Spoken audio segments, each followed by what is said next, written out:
नमस्कार, मैं हूं कुंदन और आप देख रहे हैं फर्स्ट झारखंड विधानसभा।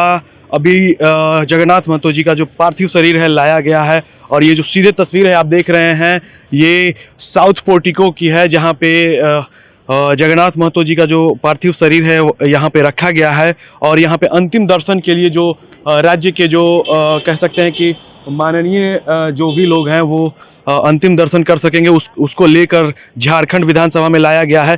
जिस तरीके से बीते दिन ये कह सकते हैं कि जगन्नाथ महतो जी जो शिक्षा मंत्री हैं उनका देहांत हो गया था चेन्नई के एमजीएम अस्पताल में। आप सीधे तस्वीर देखते हैं, राज्य के डीजीपी अजय कुमार सिंह हैं सहित पुलिस के आला अधिकारी जो हैं विधानसभा पहुंचे हैं और वो चहलकदमी कर रहे हैं, अंतिम दर्शन के लिए पहुंचे हैं सभी।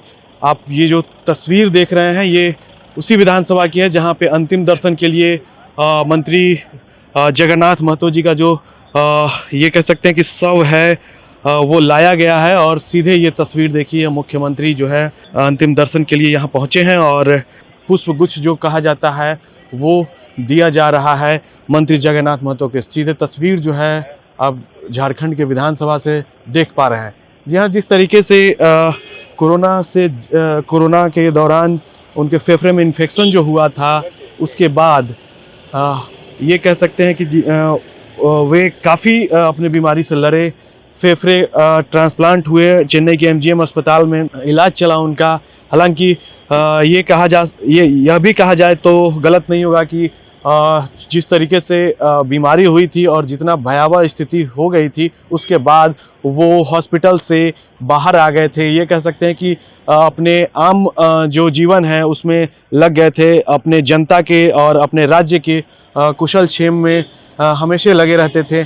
जिस तरीके से आप जो तस्वीर देख रहे हैं ये वही विधानसभा की है जब अंतिम दर्शन के लिए उनके शव को लाया गया था। अभी जगन्नाथ महतो जी का अंतिम दर्शन के लिए लाया गया था, क्योंकि एक बड़ी क्षति है राज्य की। बिल्कुल, इसमें कहीं दो राय नहीं है कि एक जन नेता हम लोगों के बीच से चले गए। उनके जीवटता के हम लोग कायल थे कि जिस प्रकार से उन्होंने अपने शरीर की बीमारी की लड़ाई लड़ी, साथ ही साथ जो इस राज्य के मुद्दे थे उस पर वो बहुत मुखर रहे और उसके निदान की तरफ उन्होंने बढ़ाया। कुछ काम उनके अधूरे रह गए, उसको हम लोग सब मिल करके पूरा करेंगे। बीमारी भी वो काफ़ी जूझते। बिल्कुल, अब लास्ट जब मेरी उनसे मुलाकात हुई तो मैंने हाउस में उनसे निवेदन किया है कि दादा आप अपने स्वास्थ्य का पहले ध्यान रखिए, फिर ये जो काम है कुछ आपके मॉनिटरिंग से भी हो जाना और बाकी कुछ थोड़ा विलम्ब भी होगा, लेकिन इस राज्य को ज़रूरत है आपकी, तो आप अपना ध्यान रखें। तो उन्होंने मुस्कुरा करके जैसे हमेशा कहते थे, बोले नहीं नहीं बिल्कुल ठीक है। अब हम लोगों के बीच से इस तरीके से चले जाना दुखद तो बहुत है, लेकिन अब ईश्वर की मर्जी है, परिवार को इस तकलीफ को सहने की शक्ति मिले, मैं ये प्रार्थना करती हूँ। अंतिम बातें यही मेरी चर्चा हुई थी कि मैंने उन्हें कहा था कि आप अपने स्वास्थ्य का ध्यान रखें और हर बार की तरह मैं कई अपने क्षेत्र के स्कूलों को उत्क्रमित करने के लिए उनको आवेदन देती रहती थी। इस बार भी मैंने उनसे निवेदन किया था। मेरे पहले सारे काम को उन्होंने जो भी निवेदन लेके मैं गई क्षेत्र के लिए उनको पूर्ण किया था। पारा शिक्षकों का इतना बड़ा मसला था, उसका निदान उन्होंने किया। जो उनके काम सभी याद करेंगे मुझे लगता है आजीवन। जाहिर तौर पे दीपिका पांडे हैं, ये महागामा की विधायिका हैं और विधानसभा पहुंचे हैं। ये कहीं न कहीं श्रद्धांजलि अर्पित करने पहुंचे हैं। बिल्कुल, आज हम लोग लगातार कई वर्षों तक साथ साथ रहे, काम किए और अभी भी अंतिम समय में भी शिक्षा विभाग में वो भी थे, हम भी शिक्षा विभाग में हैं, तो कई चीज़ों को लेकर चर्चाएं होती थी, बातें होती थी कि झारखंड में कैसे शिक्षा को और बेहतर किया जा सके, आप क्या हेल्प कर सकते हैं। तो लगातार उनसे बात होती थी। बहुत ही जिंदा दिल इंसान थे और सत्ता हो या विपक्ष हो बिल्कुल उसकी परवाह किए बगैर जो झारखंड के हित में होता था वो अपनी बात को रखते थे।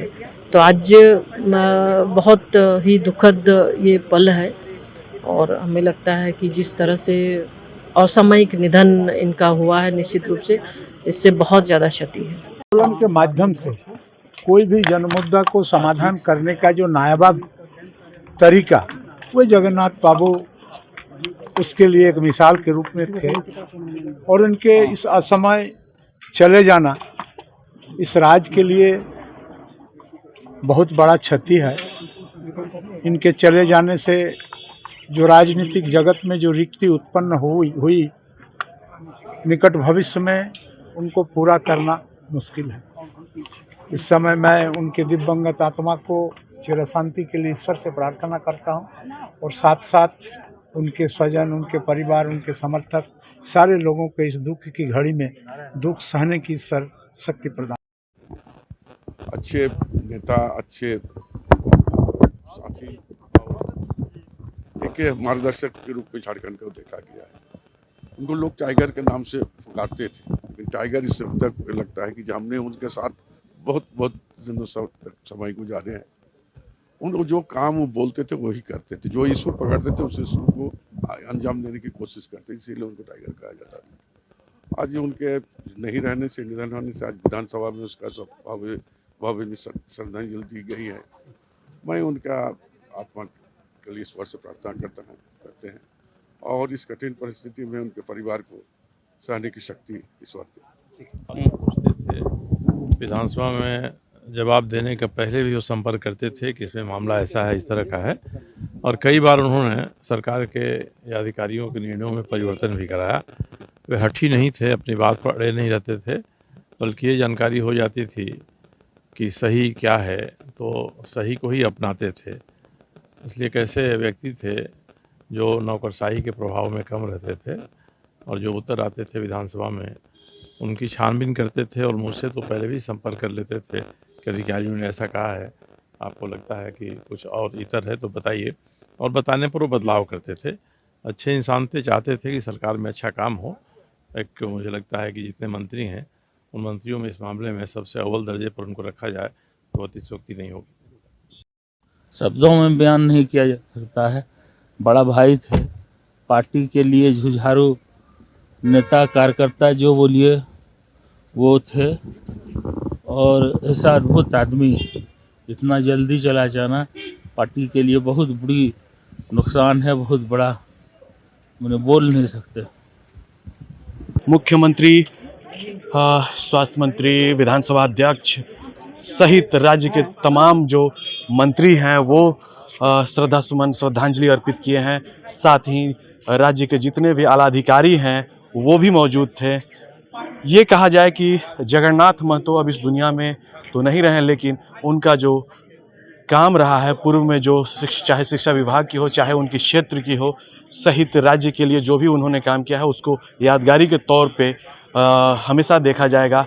हालांकि जो जेएमएम के जो लोग हैं, जेएमएम के जो नेता हैं वो कह रहे हैं, जेएमएम सहित ये कह सकते हैं कि महागठबंधन के जो नेता हैं, कि उनके द्वारा जो काम छूटा हुआ है, जो उनके सपने पूरा नहीं हो पाए हैं, हम उनको साकार करने की स्थिति में साकार करने के लिए हम हमेशा पहल करते रहेंगे और हमेशा जो है उनके सपनों को साकार करने के दृष्टिकोण से आगे बढ़ते रहेंगे। अधिक अपडेट्स के लिए देखते रहिए फर्स्ट झारखंड।